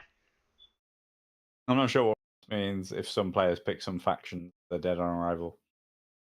I mean, I guess maybe if he just means that he thinks that some factions are dead on arrival. Yeah, I mean, I do think that, if anything, the middle pack balance is worse than the real meta. But that's but again, that's because of the hard line of removing lots of options for some people. So, some people have been more harshly done by it than others, and basically, some factions still have viable lists that people would build anyway, and others don't. Others are really scraping around to like kind of put something together and are fighting uphill. I think I can successfully say one thing though, okay, with this format, and that is just a little bit like alt list format building. I do not think that attachments that we don't see very often are going to see a significant increase in play. No. It's something that came up again in another conversation. Like, I like what Tom's done. I really like the idea behind it. I'll wait to see what it kind of like shakes out to be. But yet again, attachments are by far the least affected part of the game with the negative ELO. Despite the fact that nearly all attachments, like the vast majority of attachments, are negatively rated. Yeah. So they're all available. And yeah, it's still not worthwhile. Still not worthwhile taking. And that's just sad. And the few that aren't a waste are positively rated. You know, if anything, what it's done is it's taken away attachments, ironically. Oh dear. Taking away the few good choices that exist. Sadness. On the plus side, there is this one little thing. Which I'll just scroll down to neutrals. They're not all available because of course it all depends on what you've got available inside your own faction. But those neutral attachments that everyone cries about, like Bron, still available. And more importantly, Jacken. So memes are still available somewhere. If you can find some memes with Jacken. Miriam Mazda available. I think she might be positive. Yeah, she's positive. No, sad. Miriam Mazda, negative ELO, run Stormcrow Mercs in faction, not neutrals, because they're negatively rated. Miriam Mazda Jacken and just be like, fuck it, memes!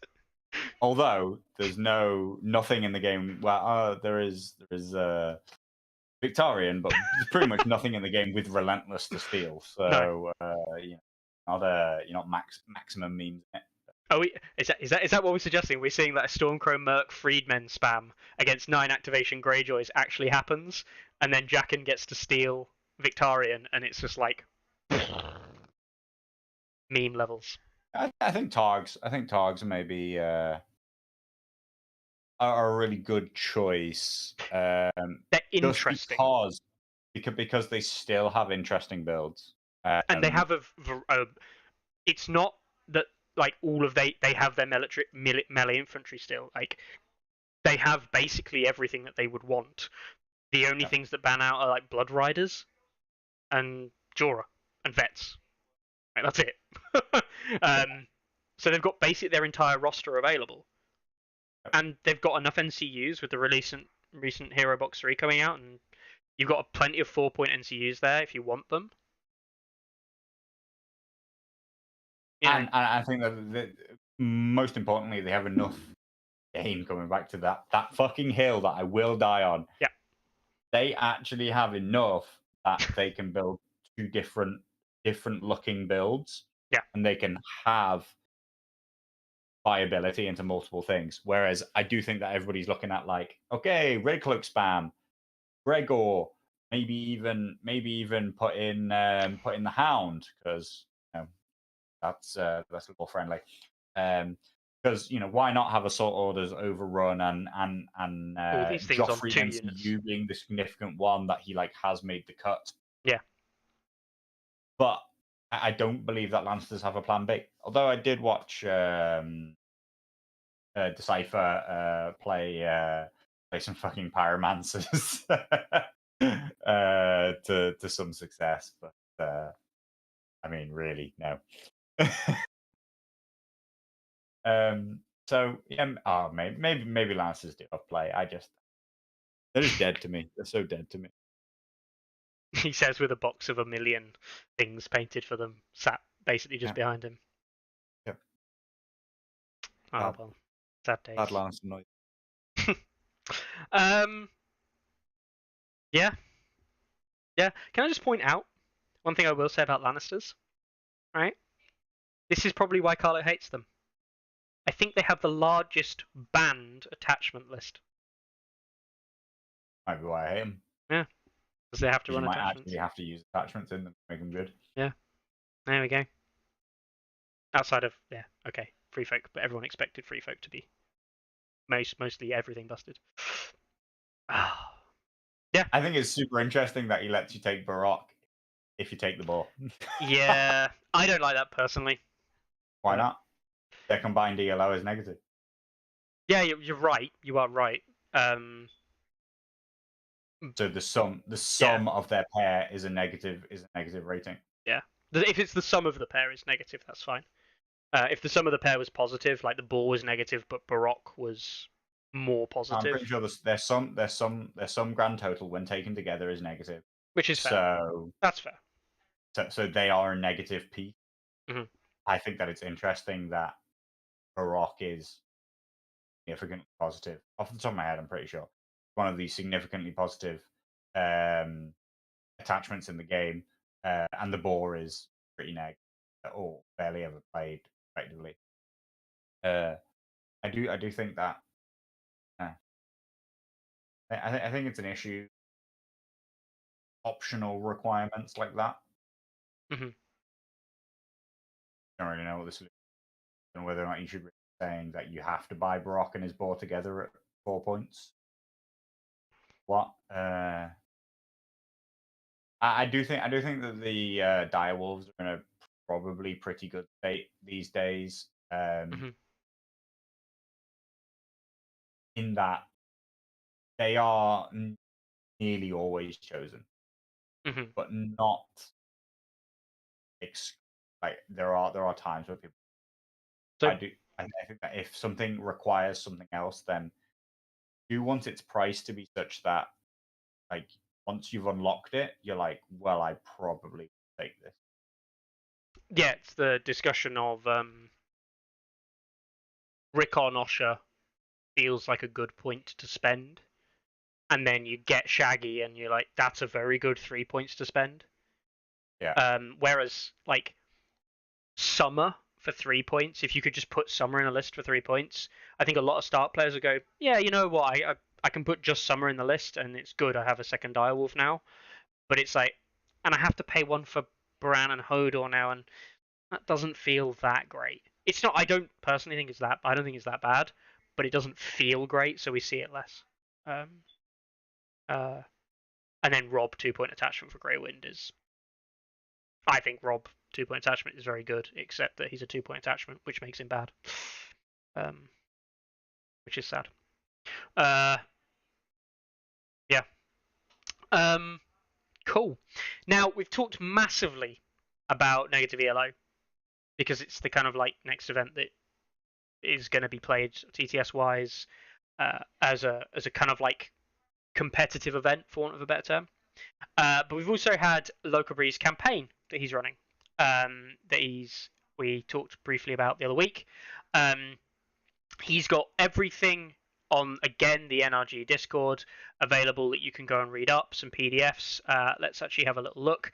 This event is called A Tale of Blessings and Banes, which, hey, it's a great name. And who doesn't love a proper PDF with smileys in it? So lots of different stuff. I'm not going to read through the whole set of rules right here. But basically it's about an army drafting system, and you're going to be building armies for other players. But it's not necessarily just straight up building an army and going, here's your list. This is what you have to play. This is very much in theme with what Lockerbree ran last year, or earlier this year. I remember the A Tale of Smoke and Cinder, that one.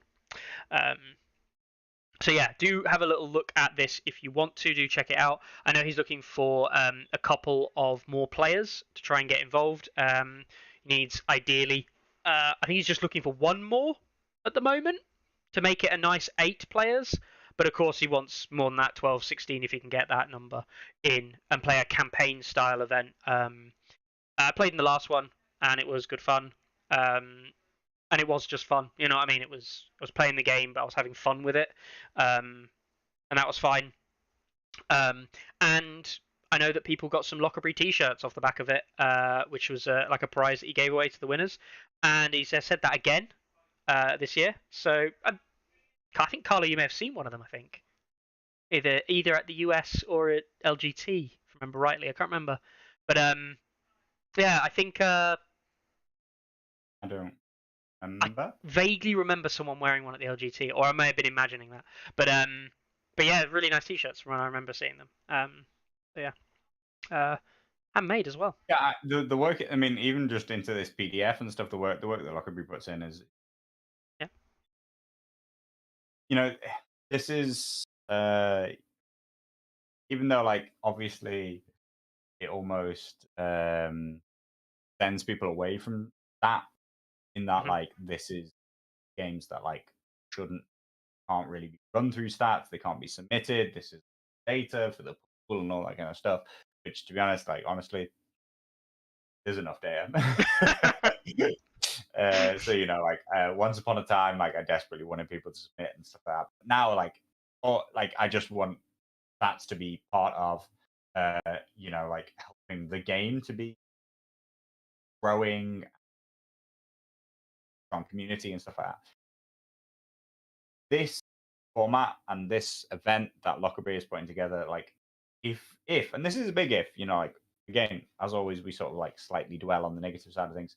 If your community is struggling to get people to want to play the game, like this is the kind of things that you can do if you are willing to put in the work, individual help, grow your local player base, your local scene, get the game back in people's enjoyment. Like, do you know what I mean? Like, if the issue is that people are burnt out or unhappy with the balance or unhappy with XYZ, then these are the things that will bridge that gap towards the time where hopefully, you know, hopefully something will come along that will then reinvigorate people's interest in the competitive side of things.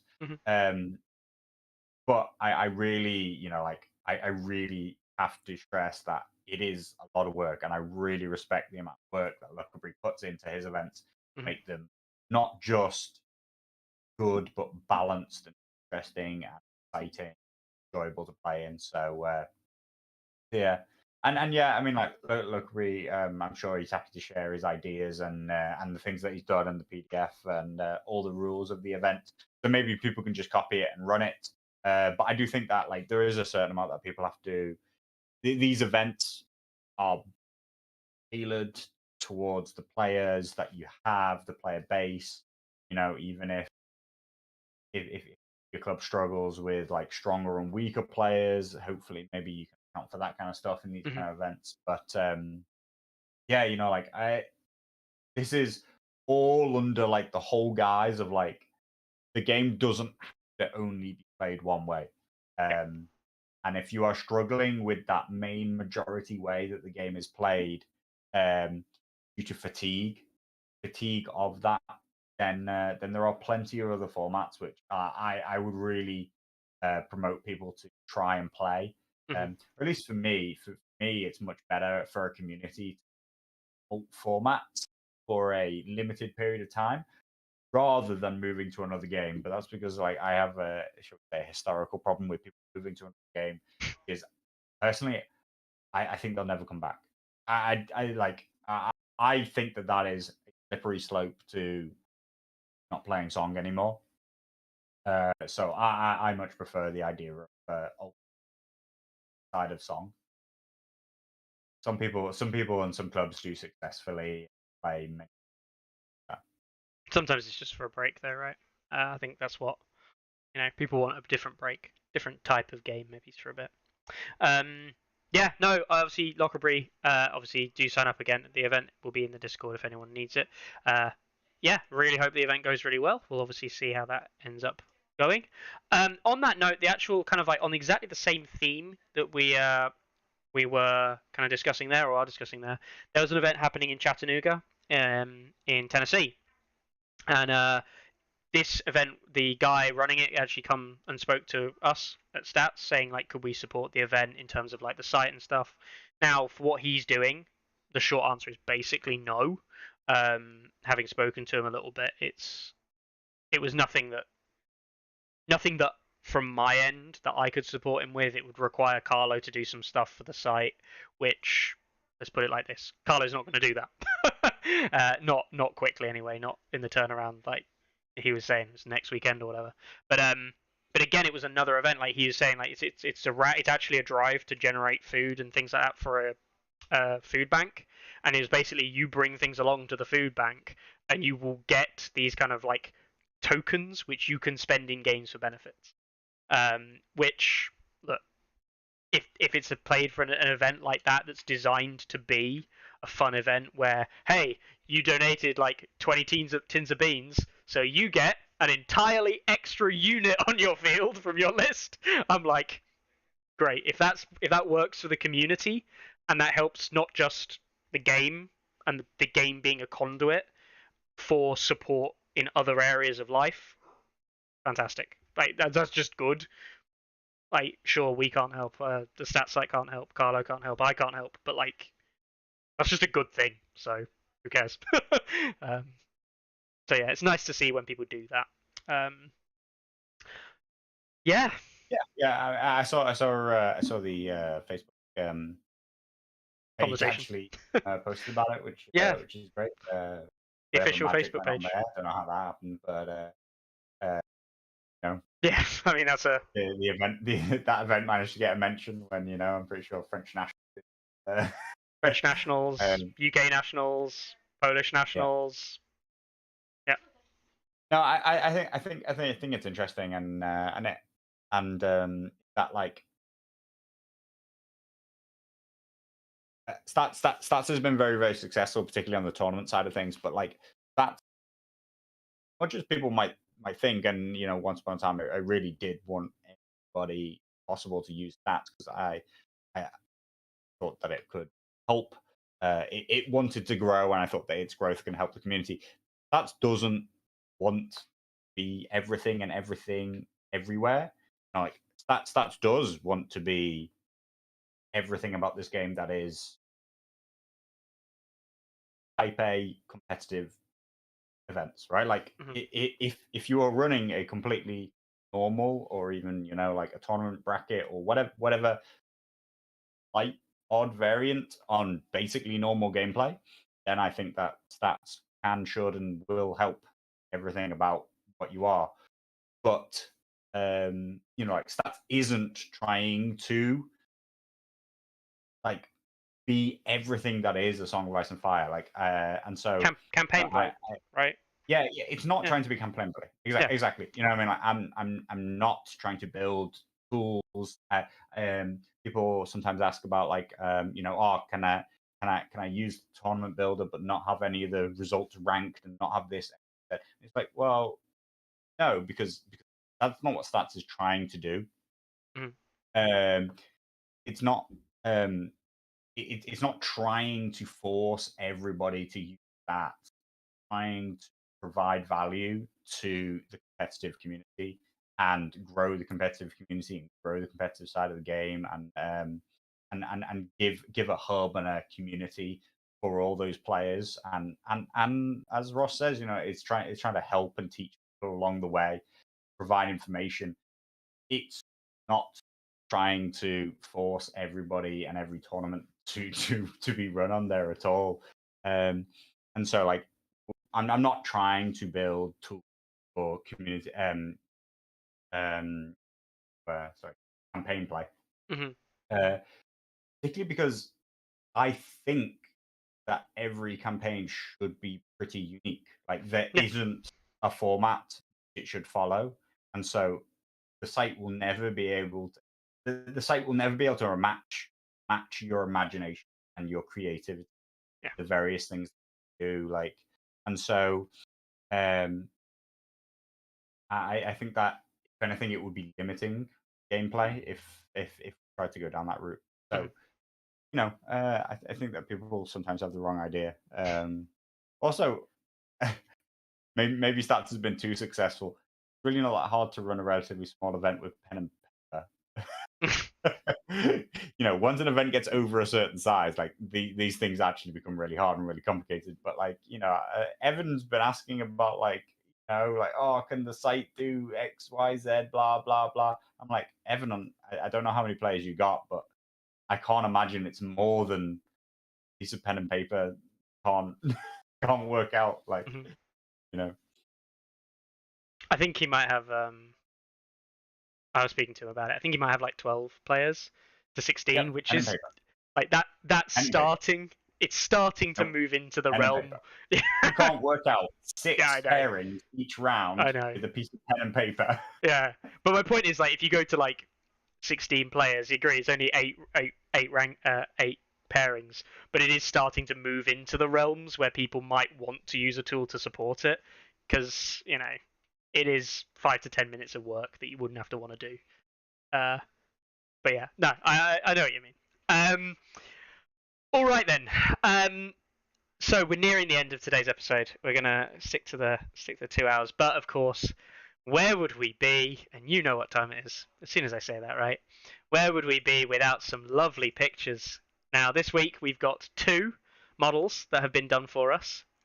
And you'll probably guess who created these almost immediately. This is Daenerys.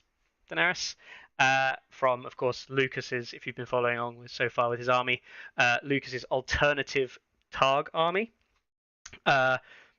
Sure, Carlo, she's on a bit of a rock, but really it's because of the base. Yeah. You can't be too unhappy. Too much rock. Too much rock. Yeah. Okay. The green's really nice. Yeah. An offset. Wait an for offset this. To the oranges and reds and the Look at purples. that on the back. It's nicely well done. Yeah. It's somewhat becoming a trademark of Luke, with the kind of like standout colors that he has. I really like the vibrancy of what he makes. I really like it. But we have a second model. Now this model is 100% something that Carlo will hate.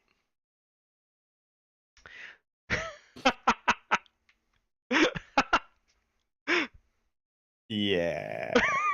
What? Who's this? What's this? Who do you think? I'm gonna go with a character, even though the base looks almost like it could be a Harakar. Okay, square. So, I mean, this is Jorah, right? This is Jorah. This is Jorah Solo. Alt version Jorah. But I could have that could so easily have been Drogo up until the point where Drogo can't be a solo. So yeah. I hate it. I hate it, Luke. Oh, love it. Let's have some more. Look at that. He he really is just literally like a high elf white lion, right? Yeah, I think so. Very similar to. Yeah. As in, not necessarily the lion is, but I mean, he's got high elf legs. He's using white lion axe. Got a quite elvish head. The braiding on the tail, I think, is Luke, I don't like the crossover. Leave song as song. Leave song as low fantasy. Luke has decided that is not the case. And we will follow this. We will follow this to its bitter end. We'll see the whole army. Skill is undeniable, but I don't like it in a song context. Now, there is one little thing on here, and big shout out to Chris F&M, which speaking to him, he did get this inspiration from a bit of Chris F&M. Okay, there is a little bit of an Easter egg, and it's a very small Easter egg, almost imperceptible. Copy of a book? Not a copy of a book. He did say it's in terms of like the effort that was put in, quite literally. I'll read out the message. He said, "My sculpting is limited to this tiny little thing. It's nothing like his treasure troves." But the little shout out, which I will zoom in slowly if you want to see this. Is it either of these green gems? It is not, but you are looking in the right place. You can see it now, down in the... Don't know. What's this, I wonder?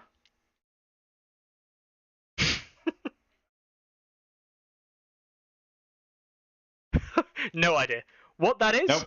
for anybody anybody interested, that is, and he sent me this meme picture, by the way.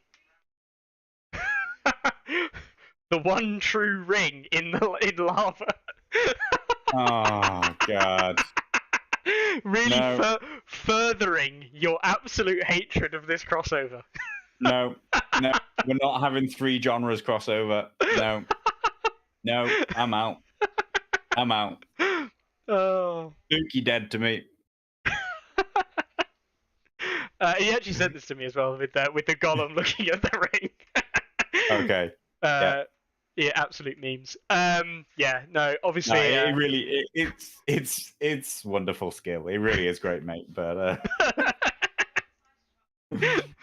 oh, there we go. So we'll get the final Yeah. verdict. Is it a 0 from you, Carlo? no, you know what? Desmond's right. It's -1. No, not happy. Not on the scale. Not good. No, Luke. Yeah. Oh, -1. That's made my Yeah. week. God. Right, there we go. Yeah, you know what? I was more okay with the guy who turned his. You know, it might even turn out to be Luke now or something. I don't think it is. I really hope it is. The guy who turned all his free folk bears into Care Bears. I was more happy with that than I am with this white line. The Chris, don't make me come in there. Yeah. Fantastic. What I like about this actually is not. It's not necessarily the painting. Don't get me wrong, the painting is really nice. Some of the stuff you do is great. But what I like about it is it's a journey, sharing it. Like Bran last week, sharing that journey together. And more importantly, it's like random call outs to random things. Like, here's just this little Easter egg here. Here's this little thing here. And like, in the end of the day, that has value as a community thing, more so than the actual painting skill that's on offer. And I think the paint skill's good as well. That helps. But yeah. The end product is truly unique. I think exactly. that is something that everybody should try and strive for, shall we say? Like, people don't have to put wild conversions in or whatever, but like any person who paints their army wants to feel like that is their army, their unique creation, and it really adds to the table when they put it down. And yeah, so I definitely ticks all of those boxes.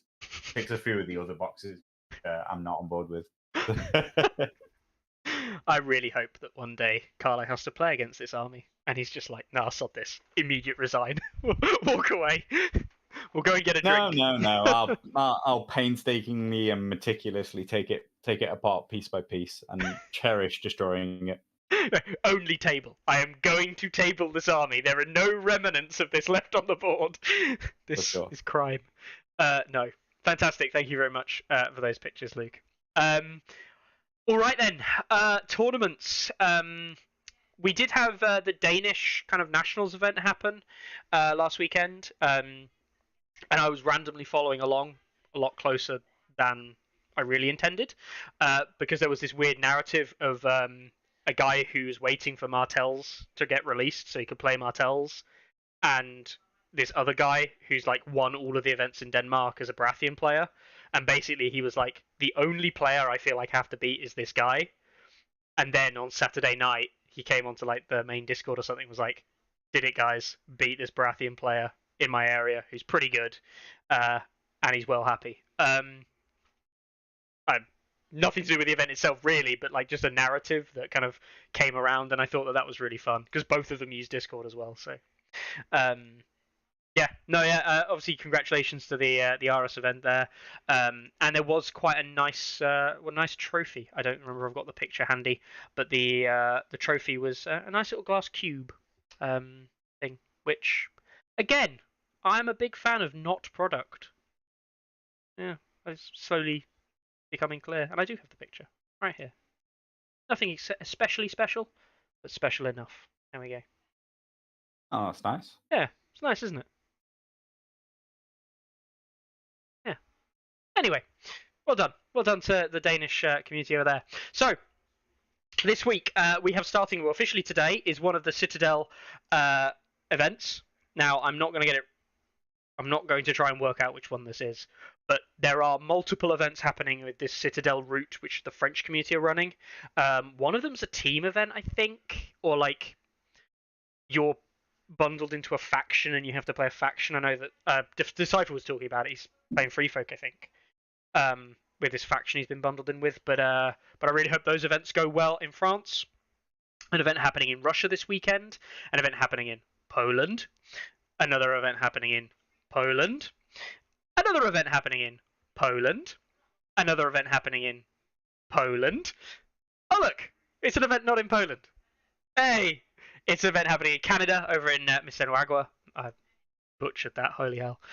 In Ontario, in Canada, which is great to see as well. We've got another event happening in Texas as well. It's good to see the Texas community playing a lot more games. They had an event not that long ago, I think. Another event happening in Alabama, in Mobile, Alabama. And another event happening in La Reunion, the Mustache War. I have no clue what that's referencing, but the fact that they've called it the Mustache War sounds amazing. Oh, an event happening in Milan, in Italy. I'm going to check this one out because we've not seen a Milanese event crop up before.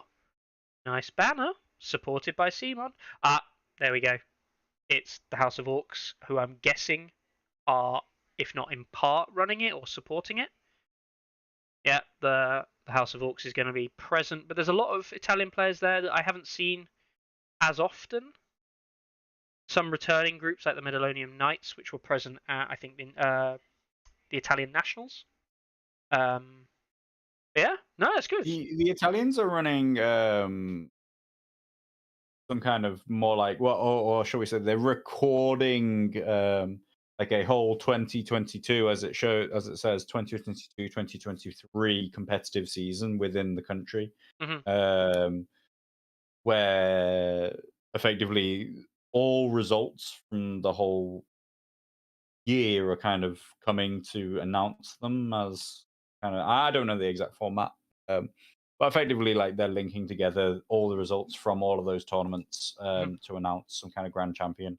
I do think that yeah, you know, like kind of like doubles up on the point in existence of a player ranking, which already accounts for all your results across all of the tournaments that all play. But I think, you know, it's great for them to try and get a wider community feel, because I know that they have a couple of strong communities, but that they don't play in between those communities that much. No. So I think if they could get more cross pollination of their own internal community, that'd be really, really good for their national events going forward. That they really jump up to the size that, you know, Poland, France, Spain, UK are trying to achieve. No, This I'm really is looking quite a big event, right? yeah, 26 That's players. a lot of names, and I don't think I've seen an event of this size in Italy before. No, 26 players. I think you got 4 on the waiting list as well, who I'm guessing are somewhat potentially involved with TOing or whatever the case may be. But yeah, it looks like there's sufficient players there to make a decent sized event. Yeah, that's a good sized event for the Italian community. Awesome, absolutely awesome. That caught me a bit off guard. I didn't realize that was there. There's an event happening in Valencia in Spain. Curious how many players they've got at the moment. Not many, but that will pick up steam, I'm guessing, closer to the time. The Swords of Winter in Leeds. I know that's an event that they've got a lot of surprise support. The guys in Leeds running that, the likes of Paul and I think Lee are involved in, I think. But yeah, I really hope that the Leeds event goes well. I'm not making the trip down. I know they were looking for like a couple more players, but no, I unfortunately can't make it. Event happening in Bad Moon Cafe. I can talk shit a little bit about this one because I think this is the one that Elite Teddy's going to. Is it? I think Dean organises these get-togethers as they were. I think I don't know where they fall between tournament and get-together, but they're Chris, trying to bring together the London the wider London scene, and I think that's really, really. It's a good little event. You've got Tom, you've got Chris, you've got obviously Dean, you've got Jacob going down as well. You've got Arthur Dane. Shout out to him. Nice little group. And massive shout out to Caldo, who we all expect to win with his Baratheons again, right? For sure. I really hope he does. All right. We've also got an event happening in Canada again. I'm guessing in Quebec, but QC H1S 1K1 could be a postcode. Not really sure. Guessing it is in Canada. So I hope that goes well. An event happening in Myrtle Beach, Battlefield Beach 5 in SC. That's South Carolina. Jesus. I had to think about that. I think. Yeah. We've got an event happening in Kansas City again in Overland Park. The guys over in Kansas City doing well. That's the last week Belisarius Kurt's event. He's hoping to do quite well there. And we've got the negative ELO event as well starting this week, as well as Lockerbree's tournament as well.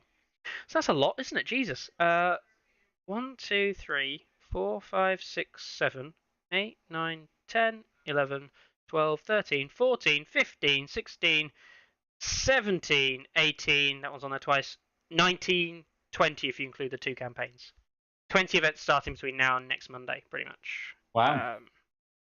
That's and Poland equates to like 90 million% of them. No, Poland's like 5 of them. Yeah, I mean, it's crazy. Just put that into perspective. Like at that rate, I know we don't have that many every week, but at that rate, we're talking about 1,000 tournaments a year.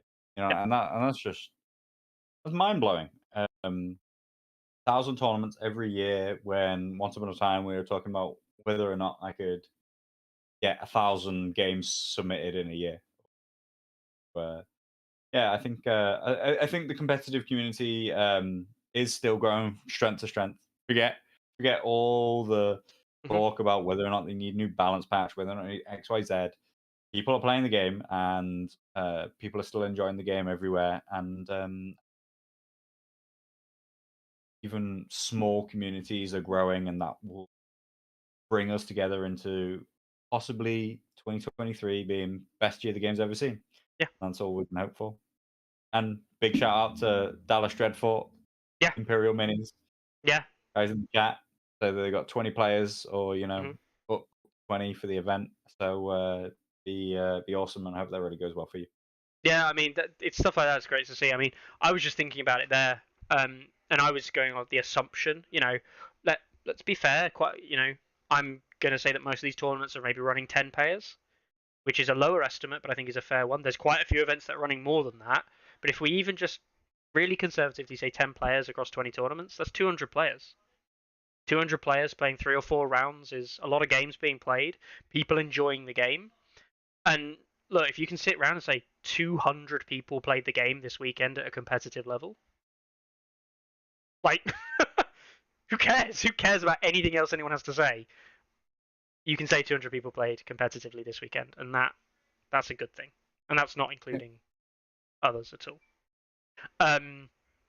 So yeah, great to see you got 20 players in Dallas as well. And yeah, cool. It's optimistic, really, on the grand scheme of things, of all the doom and gloom that there sometimes is around the game. I think that there's so much optimism. Mostly spread by us, but whatever. Nah, not by us. We're the naysayers, right? I'm a pessimistic person in life, so that's true. Yeah, that's the way I am, guys. Not because I hate song, it's because I hate life. It's nothing personal, guys. It's just everything is shit. No. All right. Well, thank you very much for joining us again. Breached the 2-hour limit there, and yeah, if anyone's got any questions, again, if you need a link to the Discord, drop it in the chat. We don't mind sharing that at all. And I really hope that everyone has a great week, and we'll see you on Monday, I guess. let's see all those nasty skew lists and the neg ELO. Oh god. Enjoy. Ready? Aim! There's too many. Anyone see my mammoth? Stubby!